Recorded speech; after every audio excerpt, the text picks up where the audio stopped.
We dismiss history at our peril. Liberty Nation Radio with Mark Angelides. It's been quite the Olympic season over in Tokyo, but it seems not quite the entire world is as captivated by this year's games as would normally be expected, especially coming out of such a troubling COVID-centric season. Why the apathy? Could it be that the politicization of the games, whether a real feature or one ramped up and amplified by a fourth estate desperate to display its virtue, has turned viewers off? As Liberty Nation's senior political analyst, former host of Liberty Nation Radio, and a man who has attended no less than 4 Olympic Games, there's no one better placed to answer these questions than Mr. Tim Donner. Welcome, Tim. Great to be here, Mark. So, Tim, with the viewing figures down by roughly half since the 2016 Games in Rio, what's making people tune out in their droves? Well, you know, Mark, I've thought deeply about this at a metaphysical level. And what I've come up with is that maybe, just maybe, people are not tuning in because it's still called the 2020 Olympics when it's 2021. And maybe they think they're watching replays of stuff they missed last summer when everything went crazy with the pandemic. Maybe they thought, you know, the 2020 Olympics happened. Now they're repeating them. It's old news. They think it's the Winter Games or seriously, something. There's an effect, too, like in Major League Baseball in 2020. No fans create not a very good atmosphere for television either. You add to that the political overlay, just like in the NFL and the NBA. You know, Mark, I think what's most sort of revealing about this year is the contrast from 1968, Mexico City Olympics. John Carlos and Tommy Smith raised their hands in a Black Power salute as they accepted Olympic medals. And that was a huge national scandal. It destroyed Carlos and Smith from that point forward. This year, Gwen Berry, the hammer thrower, does essentially the same thing, and basically just a sort of a sidebar story. People aren't paying that much attention. There's no national outrage. So from 1968 to 2021, things have changed a lot. And I think that's largely due to the political climate, where something like what Gwen Berry did this year is sort of to be expected, where in 1968 it was a huge scandal. Well, I think actually she's probably going to benefit from that in terms of endorsements, sponsorship, deals, things like this. She'll certainly, I mean, she's a very impressive athlete, but I think she'll be getting even better equipment paid for because of her political stances now. Now, Tim, I can't help feeling that the media has played a huge role in this. You can't read a paper or turn on the TV without seeing a story about the race of the athletes or how amazing it is to have such a diverse Team US. What's the obsession? Well, Mark, why should the Olympics be different than anything else? I mean, there's a total obsession with race in the elite media.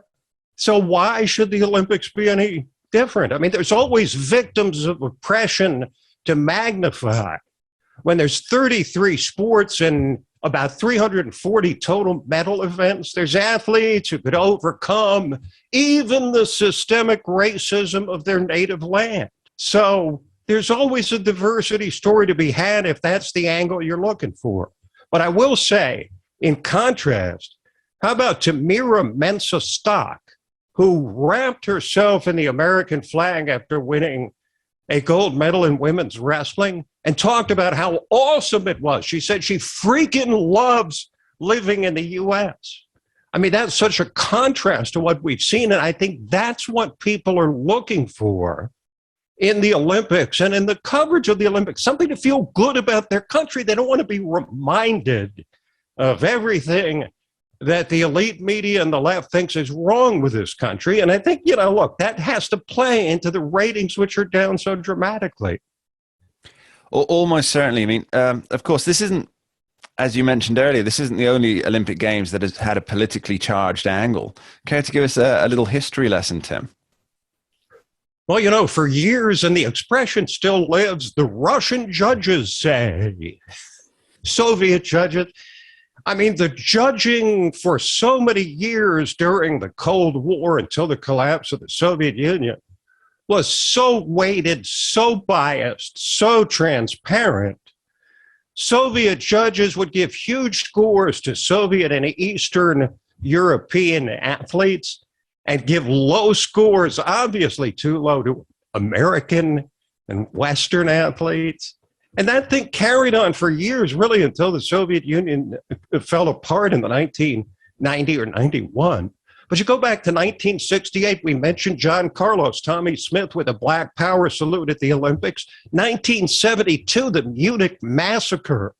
11 Israeli athletes, coaches, judges murdered by anti-Israeli terrorists. 1976, the boycotts of South Africa during the Olympics. Then you had the competing boycotts of 1980 and 84. The 80 Olympics in Moscow were boycotted by Jimmy Carter in the U.S. because of the Soviet invasion of Afghanistan. And then the Soviets got their revenge in 1984 when they boycotted the Summer Olympics in Los Angeles, which I happened to attend. And then, you had other events, such as in 1996, the Centennial Park bombing at the Olympics in Atlanta, which I also attended. We're never really sure if that was a political act, but there's always been a massive political overlay on these games because they go out to the whole world and it's a propaganda opportunity for all involved. Now, one thing I am surprised at, Tim, is how little the politicians have jumped on the bandwagon. This really surprises me. I mean, I think it's great that they're not following their natural natures to be opportunistic, but it does concern me when these usually predictable folk do something out of character. Your thoughts? There's not much currency in the Olympics this year because people don't seem to care much. So it's kind of a vicious circle. Don't play into the Olympics because people don't care about them. But maybe they don't care about them because they're not being played up particularly. But I think people can see there's just a sense that there's just not much buzz, not much chatter around the Olympics, sort of like 2020 in Major League Baseball. Again, I point to the empty stands.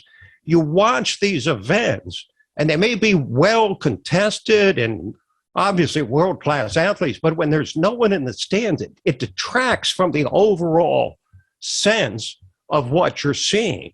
And it also carries forward the narrative of a world given over to the pandemic. And I think people sort of don't want to be reminded of that.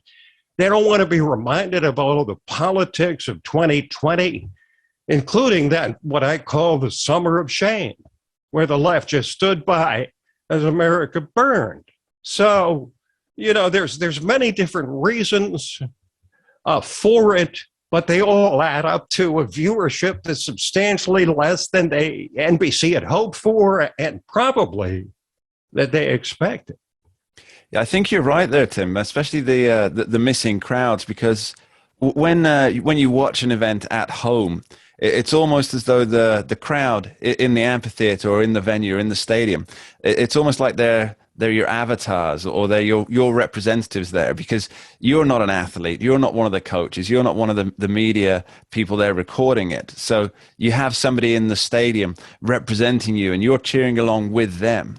And I think, yeah, you're absolutely right that not having the crowds, it removes the whole atmosphere of what makes. I mean, when someone breaks a world record and there's silence, except for a few claps from their teammates, that detracts from the sense that the viewer gets. And we're hoping that in Beijing 2022, I mean, the Winter Olympics are only 6 months away. It's got to be the first time in history we've had 2 Olympics within 6 months. They'll be in Beijing in February of 2022, and we'll see whether there'll be fans in the stands and how that might affect the TV ratings. Would you say that once we eventually come out of the pandemic lockdowns, the shutdowns, once the COVID politics are over, do you think that the Olympics will be more greatly appreciated going forward into the next Olympics? Do you think when the pandemic part's over, do you think that the infusion of politics will still hold people back? Or do you think it will be a lesson learned? post-COVID, the world has changed. COVID's not in the rearview mirror yet, but the Olympics have always held a fascination for the American people, and it should again. You know, once the pandemic's finally passed, you get people able to go out in public unmasked, and it's a confluence of terrible events in Tokyo because that country was overcome with an outbreak of COVID just as the Olympics were beginning, were getting underway. They were at least going to allow, fans in the stands in Japan until 2-3 weeks before, maybe a month, and they had to even get rid of that. I think that would have made a big difference because otherwise it looks like it's being held in a studio. So I think this is a weird time. The world has changed after COVID. It will change after COVID, but I think the Olympics will carry on because it's in the interest of the whole world to continue it. But once again, they have to stop with the politics because that's what will surely drive people away. And we'll see if NBC, for one, has learned that lesson 6 months from now during the Beijing Winter Olympics. We'll see if they're quite so anxious to push political angles and diversity as hard as they pushed it this summer when their ratings have just dropped like a rock. Tim Donner, thank you ever so much. Always a pleasure, Mark. We dismiss history at our peril. Liberty Nation Radio with Mark Angelides. Who are we? We are Americans that believe in liberty. We are a project of the nonprofit One Generation Away. We are patriots who apply the founding principles to the issues of today. And they keep moving the goalposts on us.